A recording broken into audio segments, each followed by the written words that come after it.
Got the big podium today. Lots of room here.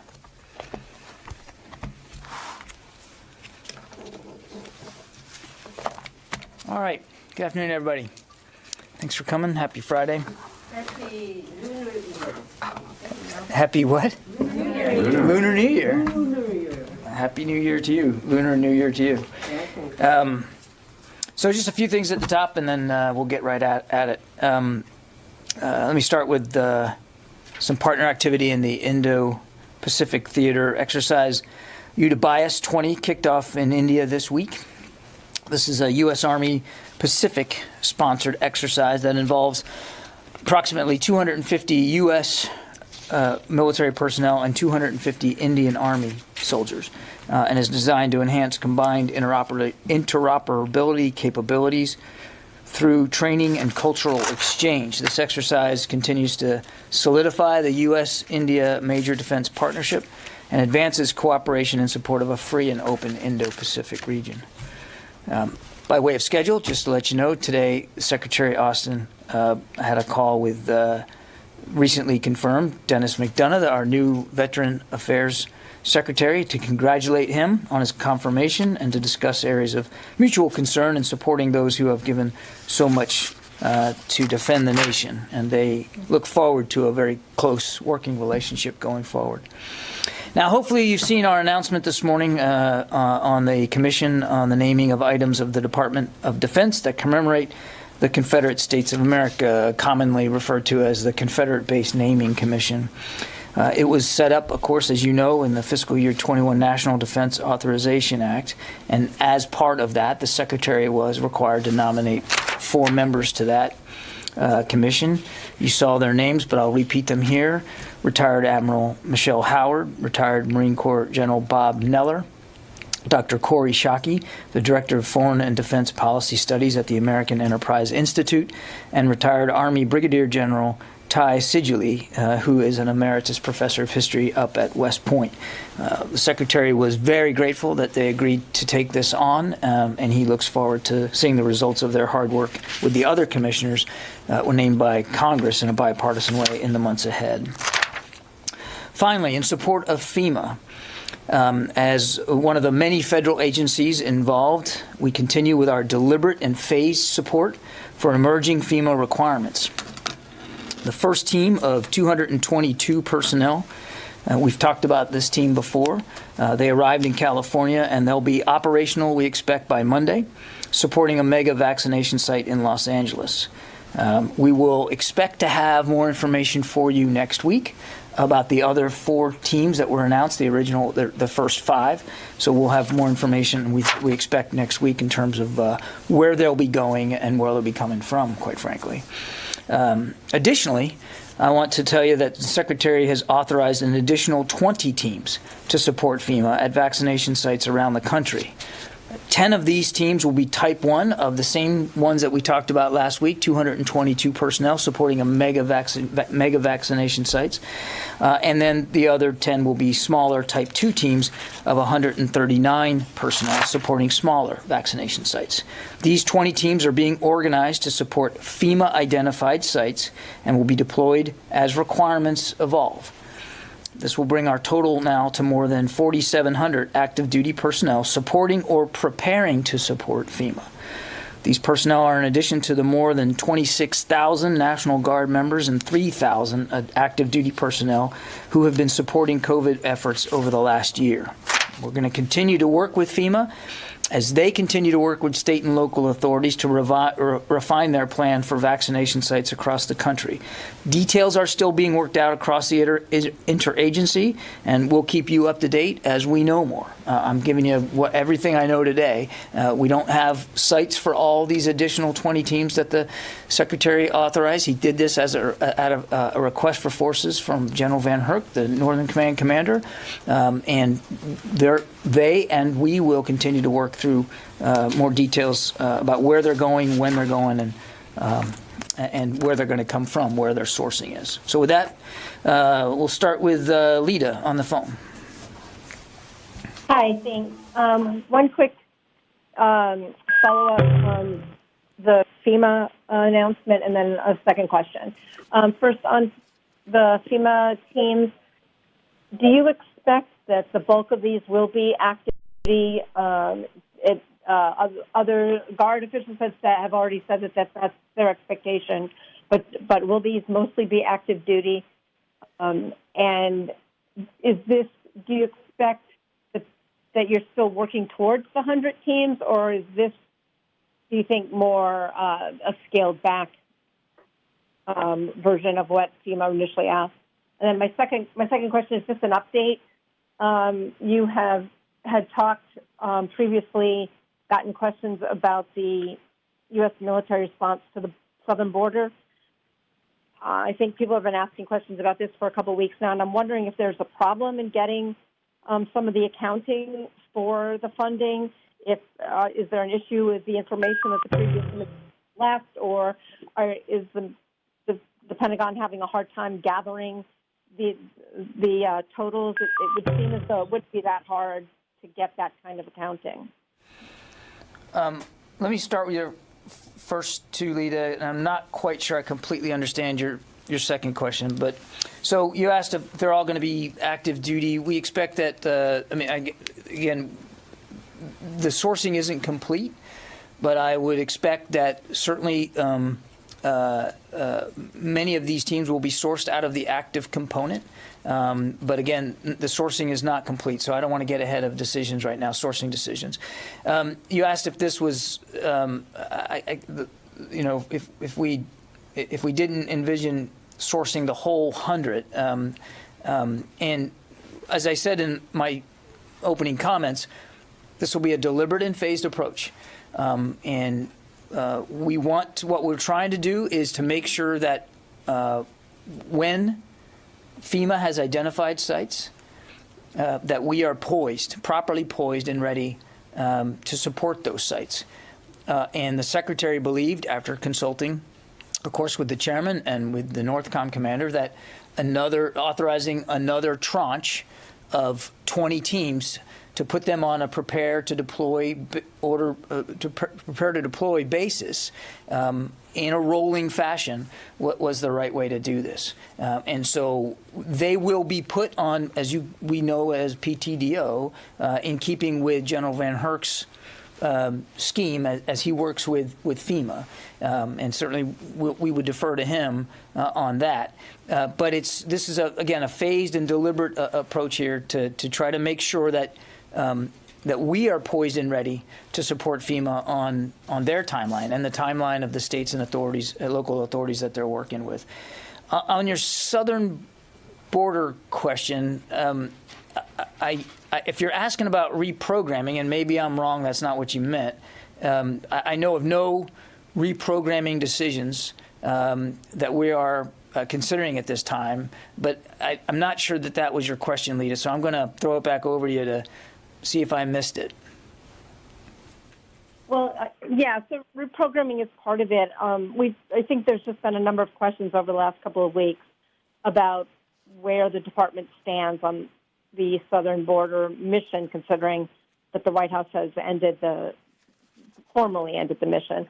And I think we're just trying to figure out what exactly that means, including the reprogramming, which you said as far as you know right now, there's no money.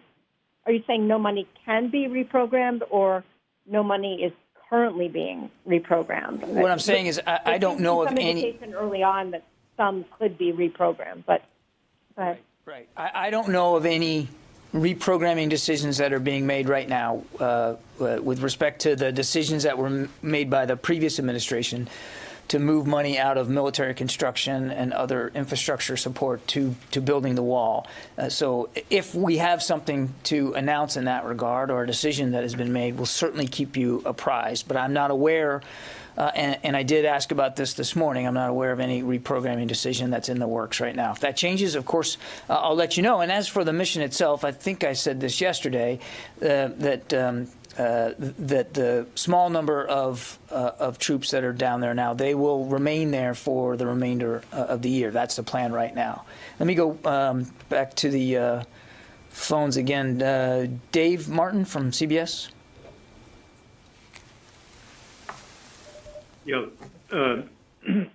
When you said the total number of troops that are now on prepare to deploy orders, there was a call in that blocked out the number, and I didn't hear it. So if you could repeat that. And the original FEMA request was always put in terms of 10,000 troops. You said could be more, could be less.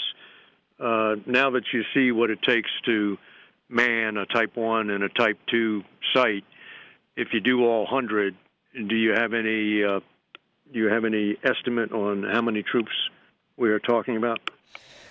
Well, so the number that you missed was 4,700, and that would put you at 25 teams. And obviously, if you could do the math, if you times that by 4, if you get to all 100 teams.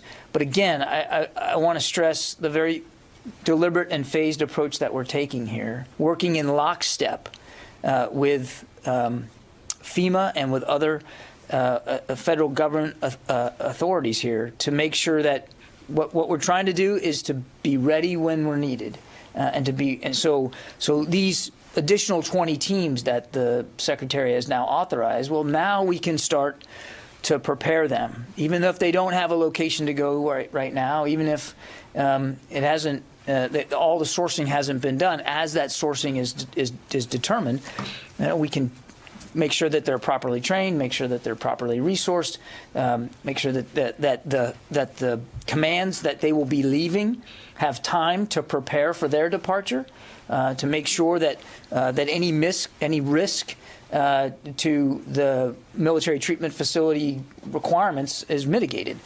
So it's again a very phased approach, but that's how we're thinking about it. So right now, as I said, we're at this 4,700 that the Secretary has authorized. One team, as you know, is already on the ground. Will be ready by Monday, and then we'll just see where it goes from there. We're going to take a very deliberate approach on this. Tom? John, the NATO defense ministers will be meeting next week. Of course, Afghanistan will be on the table. And I know the Secretary Austin's taking part in that. Do we expect a decision at that point on whether the U.S. will abide by the U.S. Taliban agreement and withdraw all troops by May 1st? Or there's some talk they may kick that decision into March. If you could kind of walk us through that. Well, there's no question that the NATO mission in Afghanistan will be a topic of discussion at the Defense Ministerial, and the Secretary is very much looking forward to it. And as I think I've said before, that discussion will clearly help inform his thinking and the sort of advice that he will be expected to give to the Commander-in-Chief. I wouldn't get ahead of the ministerial in where it's going, and I certainly won't speak for our allies. I can just tell you that the Secretary is looking forward to having that conversation with them. And as he has said in every conversation he's had with his counterparts, particularly his NATO counterparts, no decision that we make is going to be done without proper consultation and discussion with them. And he very much looks forward to the ministerial meeting next week as another avenue to have that. I mean, he's already spoken to many of them individually. He'll have a chance now to speak to them more collectively. So the bottom line is it's too soon for a decision on troop reductions. It's more informational, gathering information on the way ahead. Commander-in-Chief makes those decisions, so I certainly won't speak for President Biden or what timeline he's on. Nothing has changed about the fact that we continue to review the status of the agreement and the degree of compliance by parties, and no decisions have been made on force structure. If and when that happens, that's a decision for the Commander-in-Chief. The Secretary wants to obviously be able to help inform that decision-making process. And again, as I said, the defense ministerials will help give him a chance to do that, to be able to go back and inform his own policy recommendations. Jen? Why has it been so difficult to close Guantanamo Bay, and can the president just order it closed? I won't speak for the president. Your question about why it's been so difficult. I mean, there's There's a lot of factors there, Jen, including the process of making sure we are properly holding detainees accountable, and there's a military commission process that is in place to do that. You have seen in the past where some detainees have been transferred to third-party countries after, giving security guarantees and assurances. So it's a multi-tiered effort to make sure that we are protecting our national security interests, but also, applying and subscribing ourselves to proper accountability and the rule of law. But I guess just the follow-up is, why does the president want to close Guantanamo Bay? Why would the Pentagon... I will not and cannot speak for the president from this podium. What I can tell you is that the secretary believes that Guantanamo Bay detention facility should be closed. He fully supports the administration's desire to do that, and he fully expects to be a partner in the interagency process and discussion as that goes forward. I got to go back to the phones. Sorry. I want to make sure that I'm not forgetting this. Idris.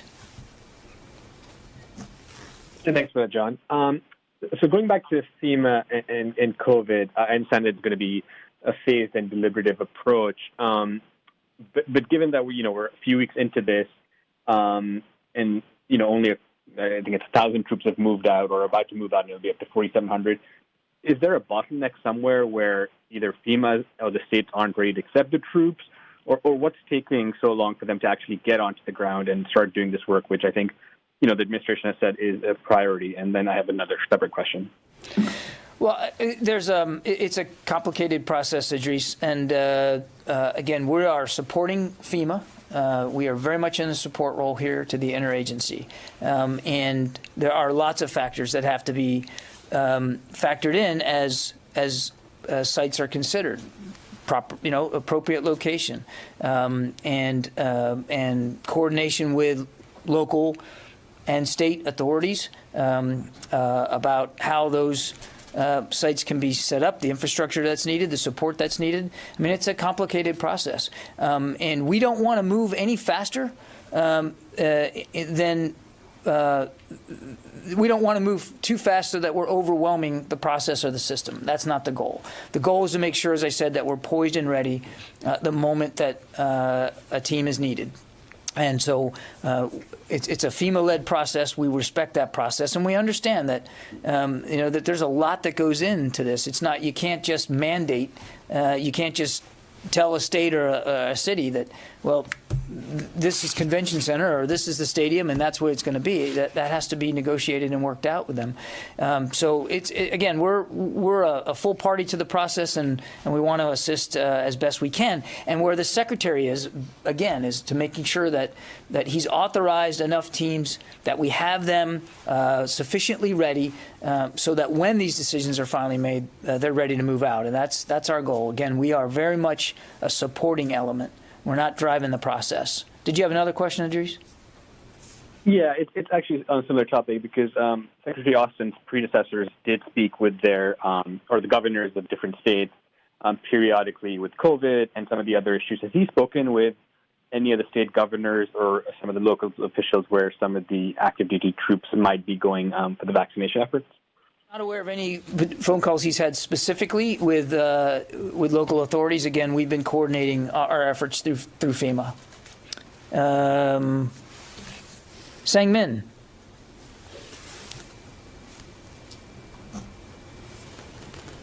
Sang-Min Lee, are you there? Okay, I'll move on. Jeff from VOA. Hi, thanks very much for doing this. Appreciate it. A couple of quick questions. First, any update on the security request for help from Capitol Police or the Secret Service? Can you hear me? I got you. Okay. Any updates to the security request from the Secret Service or the Capitol Police in terms of security by the National Guard in the D.C. Capital region during the impeachment trial? Any additional requests? Yeah, any changes in the status in terms of anything with the National Guard that's gone through the Pentagon? No, I think the number today is, I don't want to guess, it's 6,061. As of today, they continue to support the FBI, the Capitol Police, the Park Police, Secret Service, and the City of Washington, and I know of no changes to the mission requirements. Okay. Thanks very much. And also, Go ahead. oh, thank you. A little more in-depth question. Looked at the Pentagon taking at extremism in the ranks. How much is the Pentagon concerned about some of the extremist groups who are targeting either current military members or soon-to-be former military members, soon-to-be veterans, of those groups having links to foreign groups or foreign governments? Is that something that the Pentagon is taking a look at?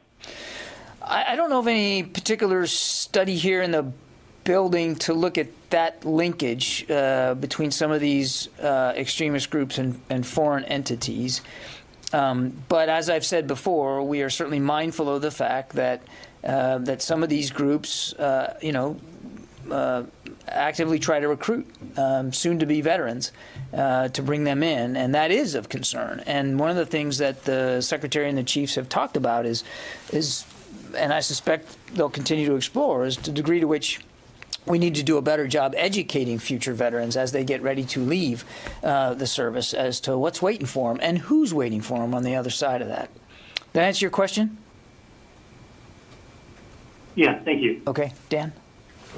On the joint, I have another question, but just want to ask, is there any update on the Joint Base Andrews incident and the security breach that occurred? I don't have one for you. I'd refer you to the Air Force on that. Okay, and then would the Secretary be open to the idea that's been proposed in Congress that would create a new criminal offense in the military code where if you advocated violent extremism, that would be a kind of a particular offense? Is that something that's being looked at?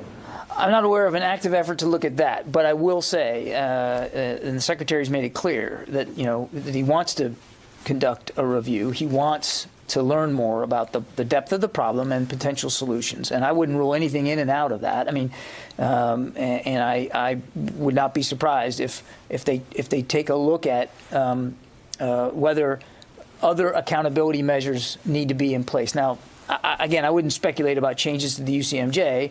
As you well know, many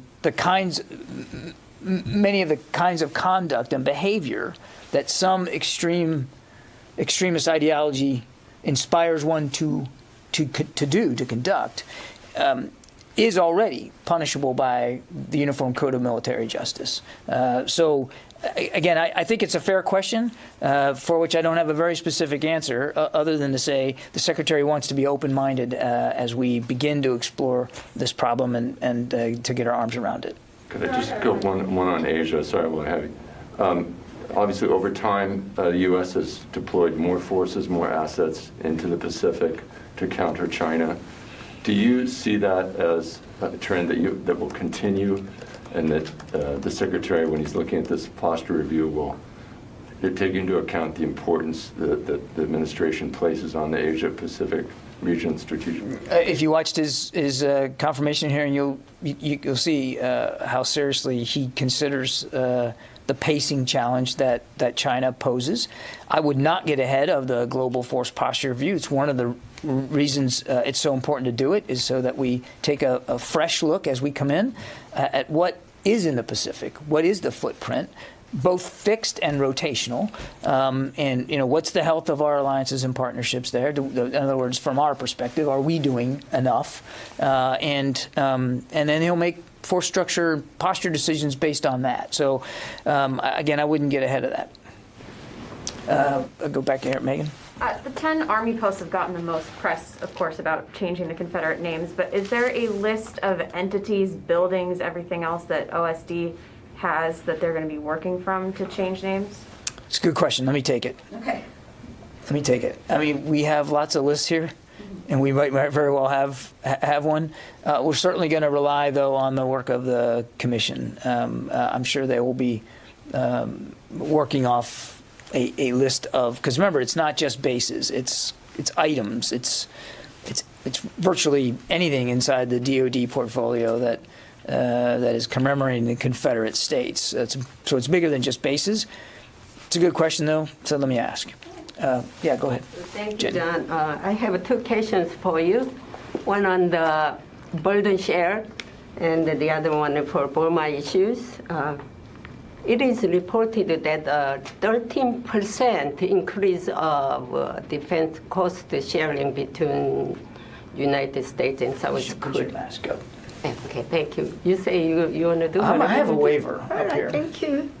Oh, that's good point. Thank you. Go ahead. What's your question? Okay, that the 13% increase of defense cost sharing between U.S. and South Korea will reach an agreement. Do you have anything on that?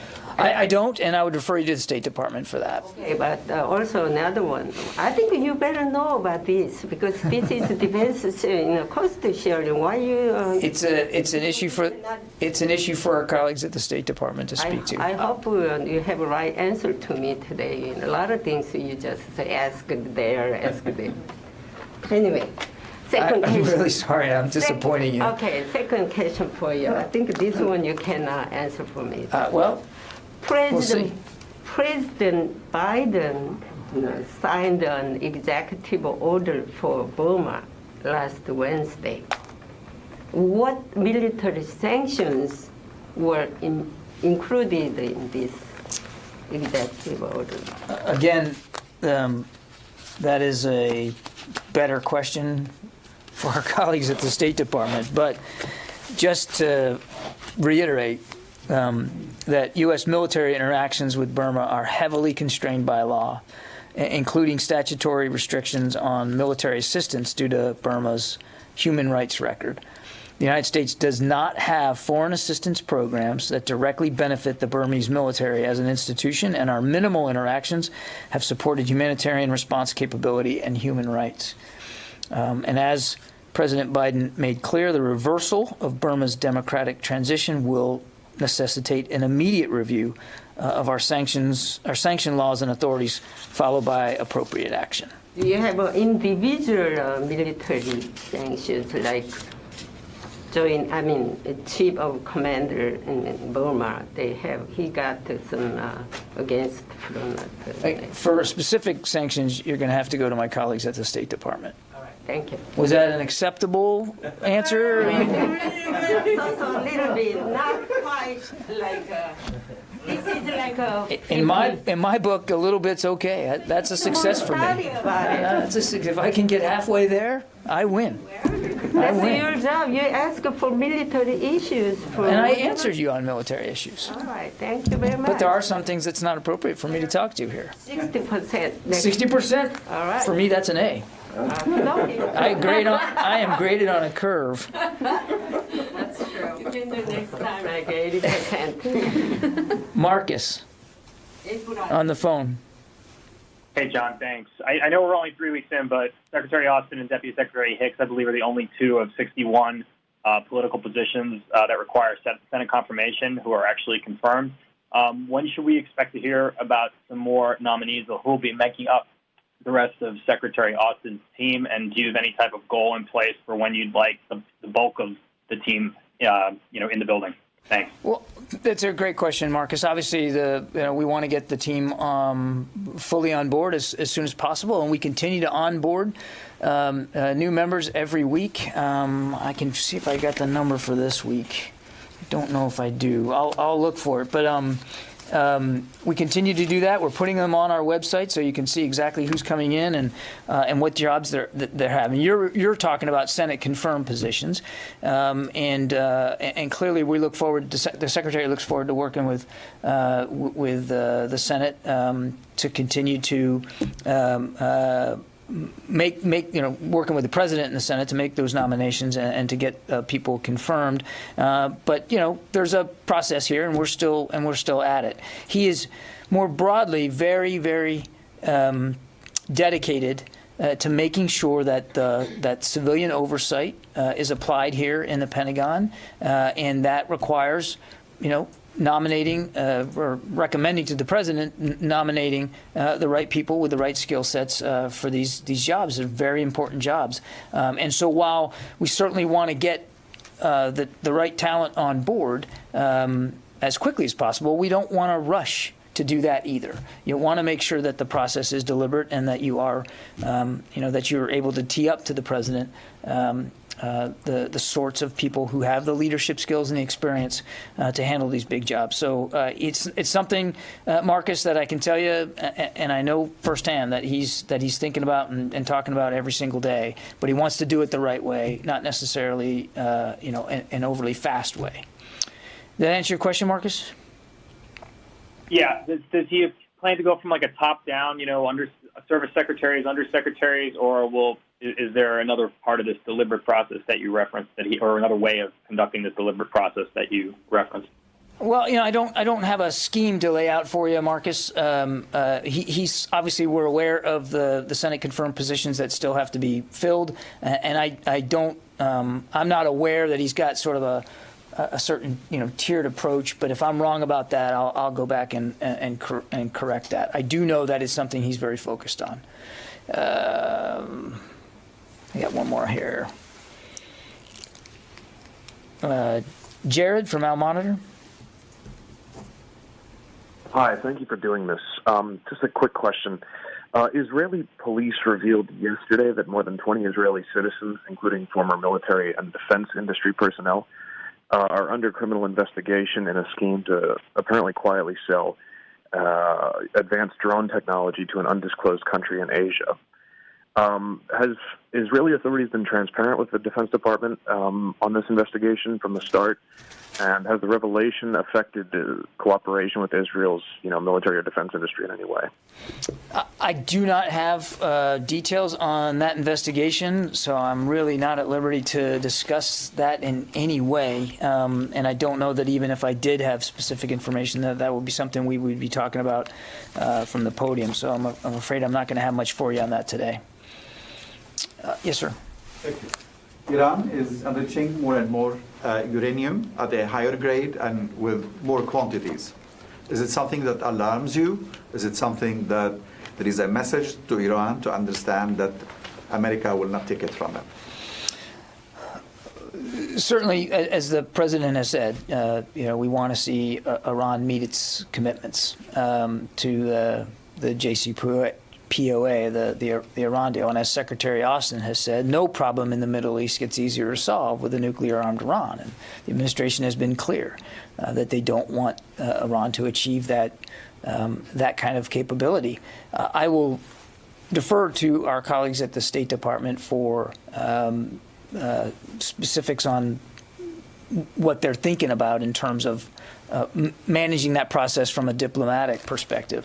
From our perspective here at DOD, it's about making sure that we have a robust enough presence and deterrent capability in the Middle East. And as I've said many times, the Secretary constantly looks at that. Certainly it'll be part of the global posture review, but on a day-to-day basis, it's very much on his mind, and to make sure that that we have both the fixed and the rotational capabilities in the region to deal with the threats that are posed by Iran. And I should assume that you do have enough in the area now. It's something that we look at every day. The Secretary's comfortable that, and he's in constant communication with General McKenzie. He's comfortable that that we are able to meet the threats. But it is something you have to constantly evaluate and look at. That's why we have a combination of fixed forces in the region as well as rotational. And those rotational forces, we just talked about aircraft carriers a couple of weeks ago, they constantly change. So it's something that he's always thinking about, and we always want to make sure that we're adequately postured and prepared to defend our interests there in the region. Thank you. Okay. Yes, sir. Thanks, John. Jack Dash from Foreign Policy. Our colleagues at Vox reported today that Bishop Garrison's going to start next week, I guess Monday or Tuesday, as a special assistant for diversity to the Secretary.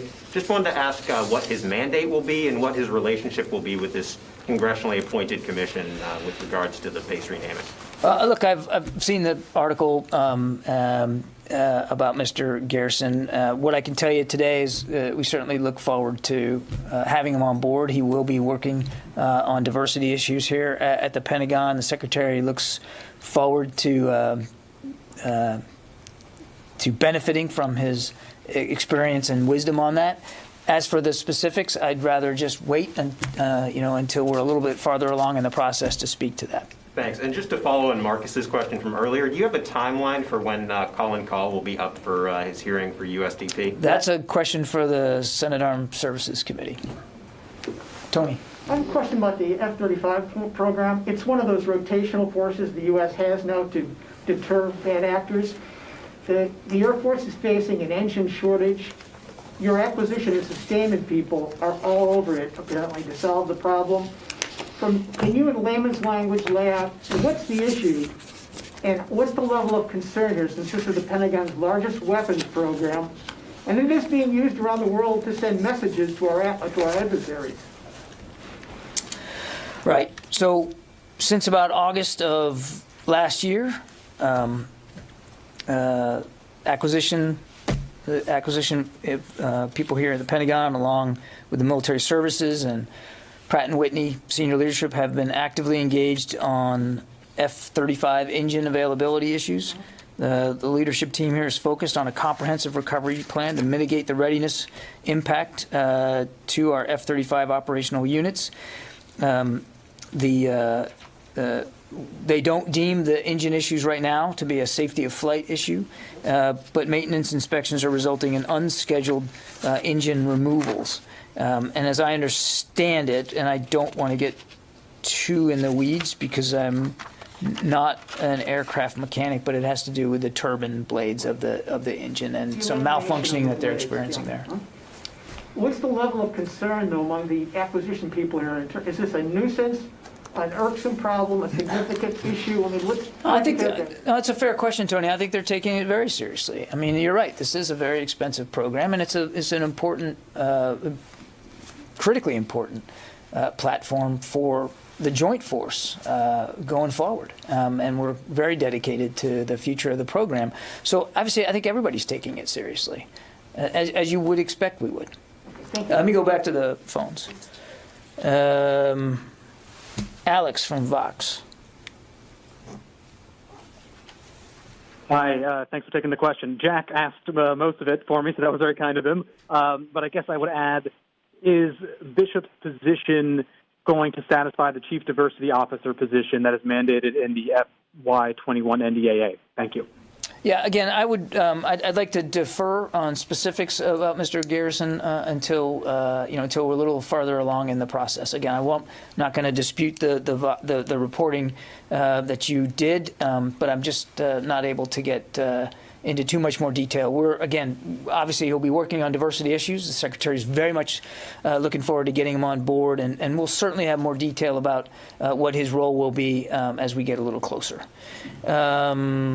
Abraham, Washington Examiner. Thanks for taking my question, John. First off, you've spoken a lot recently about the vital importance of Saudi Arabia as an ally or as a partner in the region. But does Secretary Austin have any plans to speak to his counterpart in Saudi Arabia, or for that matter, Israel? The White House has said that President Biden doesn't have plans to speak to leaders of those countries. So that's my question. And then I have another question about Space Force, if I may. On the Saudi question, I mean, there's no question that the Secretary views Saudi Arabia as a critical partner against terror in the region. And as we've said before, we're going to continue to meet our security commitments and helping our Saudi partners with the defense of their borders and their country. We're committed to that. I don't have any advance calls to announce today in terms of his individual outreach, but nothing has changed about our commitment to helping Saudi Arabia defend itself. Sorry. Your second question? Also Israel. Is there a call with Israel scheduled? And then I have a Space Force. Again, I don't have any advance calls to announce. I tend to prefer to do it after we're done on the phone, because sometimes it's hard to get two leaders to coordinate their schedules. So I don't have any advance calls to announce to you today. Barb? Great. And on Space Force, has the Biden administration directed DOD to make any changes or given any guidance for the continued rollout, stand-up of Space Force? And thank you. Have we given, can you say that one again? Sure. Has the Biden administration directed the Department of Defense to make any changes or given any guidance for the continued rollout and standing up of the Space Force? I think you saw a statement from my White House colleague Jen Psaki a week or so ago, reiterating the full support of the Biden administration for the Space Force. And the Secretary obviously is in full support. I know of no changes to either that support or to the continued progress of the Space Force in terms of advancing their recruiting, their retention, their capabilities. They're a full player on the Defense Department team, and the Secretary looks forward to continuing to work with them. Barb? Can I come back to the question of Bishop Garrison one more time? Sure. Not addressing Mr. Garrison's expertise at all, but separately, what is it that led the Secretary to so quickly decide he did not have the needed expertise within either the military or civilian structure of the department? What led him to decide he had to have outside advice on this and that he didn't have the expertise he wanted inside the Pentagon? It's a lot less about feeling like he didn't have something and much more about wanting to put a very special focus on this issue and wanting it to be led and to be, internally focused on and managed here at the department. Yes, ma'am. My name is Ariana. You can call me Ariana. Okay. I have two questions. I'm John. You can call me John. So I have two questions. The first one is, what is the young strategy to reduce conflict and promote peace and security in China Sea? And the second one is how the Yanks intend to accelerate efforts to combat growing terrorism in West Africa and contribute more effectively to peace and stability in Africa. Bro, there's a lot. You covered a lot of territory there. Did you say the Yanks? Yeah, yes. Meaning like Yankees, like Americans? Or baseball Yanks? The Pentagon. Let me put it that way. Pentagon. Look, it's gonna sound like I'm giving you an answer Jenny would hate, but it's the truth. There's a lot here. The Secretary made it very clear that he believes China is the chief pacing challenge for the department, and that the Indo-Pacific region is of critical importance, not just to the United States and to our allies and partners, but to the world. And that's going to be a key factor in this global posture review that he's going to do. You have seen in just the 2 or 3 weeks that the Secretary has been in office that he's continuing to make it clear, particularly in the South China Sea, that the United States forces are going to sail and fly and operate in accordance with international law as needed to protect our security interests and those of our allies and partners. 5 of our 7 treaty alliances are in the Pacific, and we take those responsibilities very seriously. So there's a key focus on this, and I think, we just yesterday, actually 2 days ago when the President was here, talked about the the establishment of a China task force here at the Pentagon, and Dr. Ratner was in the briefing room sort of walking everybody through the eaches of that, the components of that task force and what they're going to be doing. So there's a sharp focus on that region and China in particular. A lot of work to do, but clearly a sharp focus on it. And then as for Africa, I won't, and I don't want to get into a point where we're talking about hypothetical future operations, but we have commitments to African partners. There are significant terrorist threats throughout the continent that, again, we take seriously, and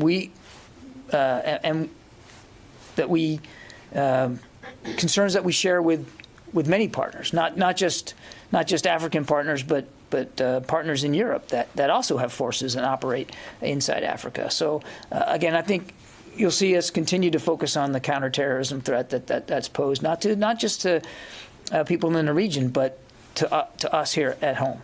I got time for one more, and then I'm really going to have to go. Go ahead. Thank you.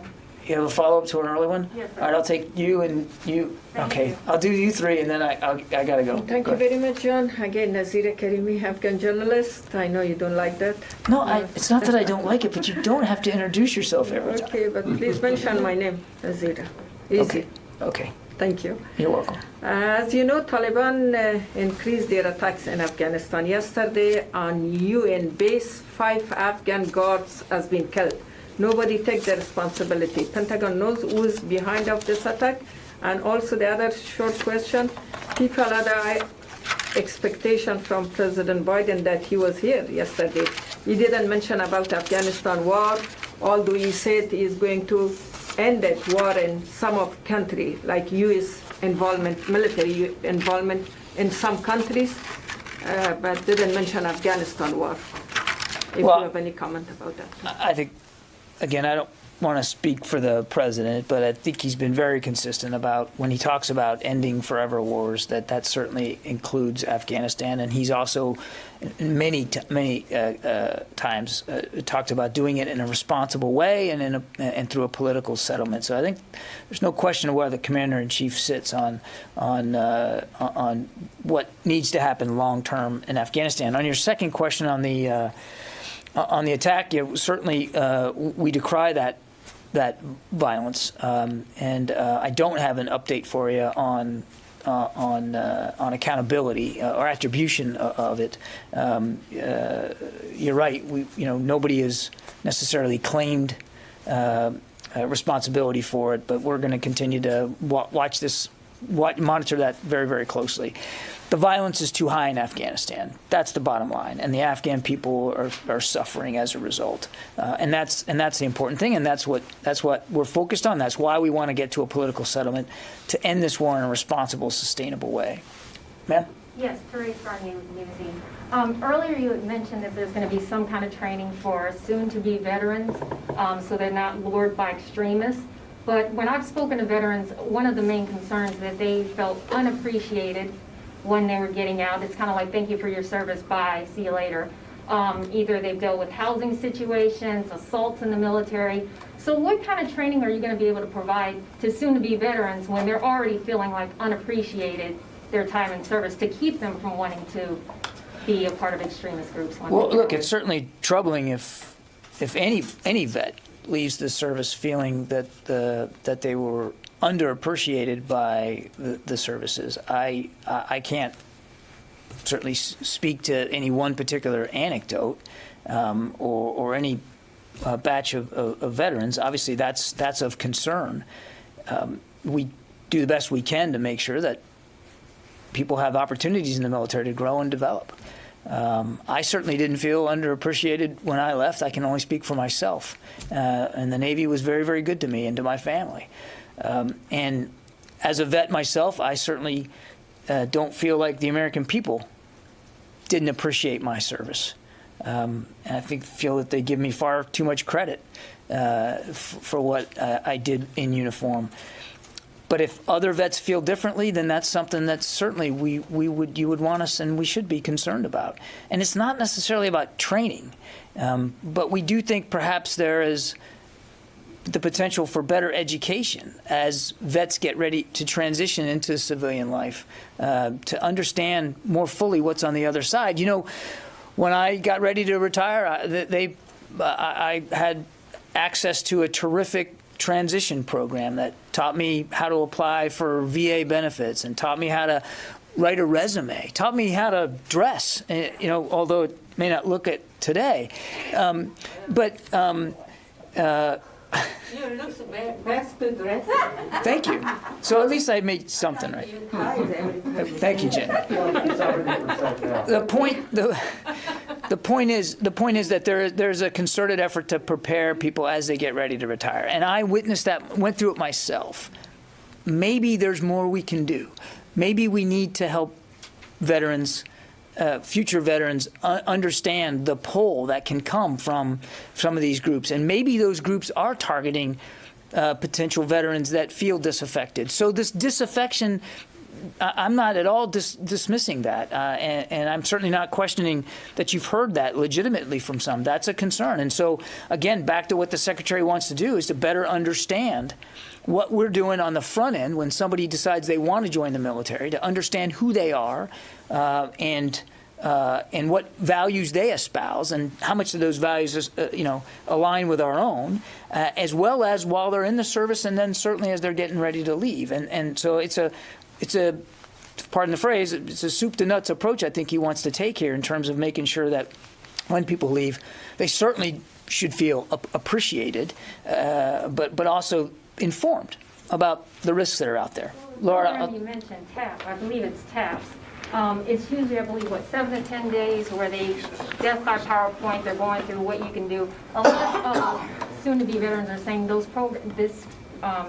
that training is not long enough. They're getting a bunch of information thrown at them, and then at the end, they're just going, all right, here you go, here's a book. And I've gone through that program, so I know. So what, are you going to expand that program and make it longer? Like what? I don't think it's called TAPS, and I don't have any specific things to read out to you now in terms of decisions about transition planning, except to say that that is certainly on the Secretary's mind, and I would not, I don't want to close down his decision space, but I fully expect that he'll be looking at transition programs as part of this process of trying to get a handle on the degree to which these groups can recruit and inspire recruitment of future veterans.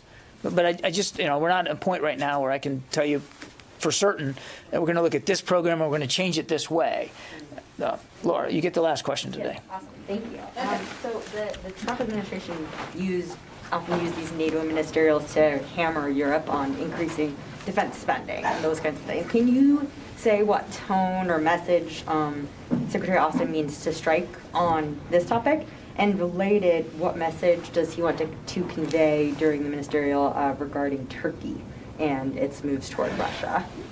I'm not going to get ahead of the Secretary on specific issues, but to your broader question, I suspect that the Secretary will certainly reinforce the view that collective security is a shared responsibility, and every ally bears that responsibility, and part of that responsibility, of course, is an adequate level of defense spending. It's at the 2%, according to the Wales Summit, and that we certainly, want to see everybody take that shared responsibility. But I also think that he will recognize that many of our NATO allies are, in fact, meeting and or exceeding that 2%, and many that aren't there yet are striving mightily to get there. It says the NATO Secretary General calls it the 3 C's: cash, competencies, and capabilities. I think that's right. I might have that wrong. I should not have used it if I couldn't say it accurately. But and he shares the Secretary General's desire here to make sure that that the alliance is fully relevant and fully ready. But I think you'll see a supportive message from the Secretary about how relevant NATO is. I mean, his first call was to the NATO Secretary General, Jens Stoltenberg, and there was a reason for that. He wants to revitalize our commitment to the alliance, and I think, I think you'll see that overall, that'll be the message that he sends, that we're better when we act together, that teams make us stronger, and that collective security really is a shared responsibility, but also in our shared interests in a very dynamic world. As I said, on specific issues, that's why I demurred on you. I said I wasn't going to talk about specific issues on the agenda. I'd rather not close down his decision space on this, but I just was on your first more broad question about shared responsibility. I wanted to address that. Okay, thanks everybody. Appreciate it. John, quick follow-up on what Dan was asking. I'm sorry? A quick follow-up on what Dan was asking about extremism. Has the Secretary received any statistics from the services about extremism? How many have been kicked out? How many recruits turned away? Anything that would give them a sense of the scope of this? I don't have an update on data for you today. Sorry. Okay, thank you, everybody. Good weekend. Yep, thank you.